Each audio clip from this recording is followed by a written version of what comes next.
Gawa tayo ng orange cake. 1 whole na orange. Cut lang natin ang maliliit. Then 2 eggs. Oh!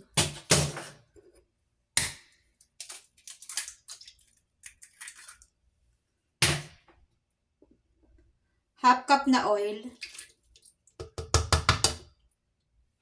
Then 2/3 na asukal.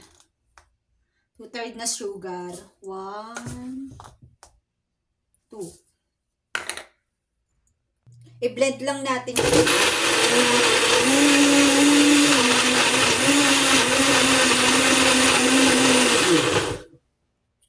Yan. Blender. 1 cup na flour. Zip natin.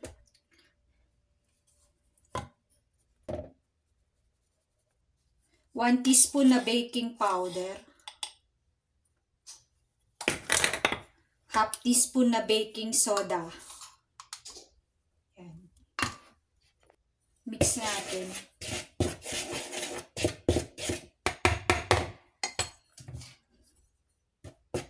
Tapos ihalo na natin yung blender natin na ingredients.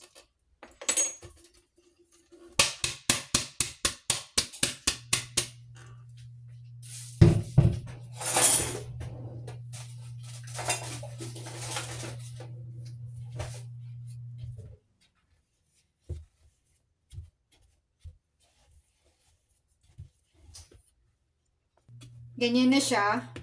Lalagay na natin yung 1/4 na gatas.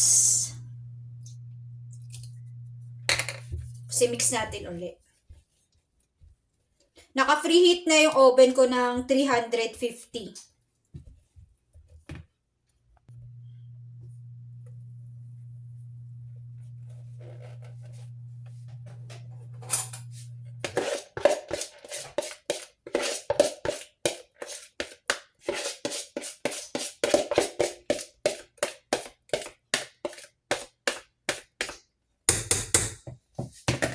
Bake natin siya for 35 to 40 minutes.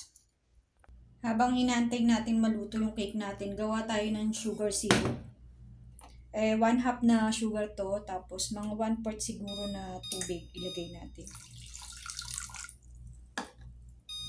Dissolve lang natin siya. Nag-cut na rin ako ng orange for toppings. Isasabay ko siya ng luto sa sugar syrup.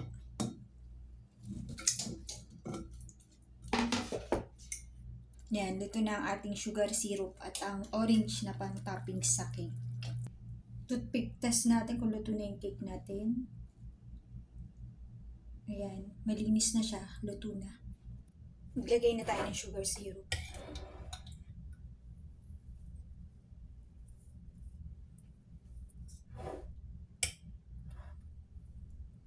Mga 2 tablespoon lang, enough na yan para maging moist yung ating cake sa loob. Tapos yung oranges na sinama natin, yan yung ating pang toppings. Ready to serve na ang ating orange cake. Thank you for watching.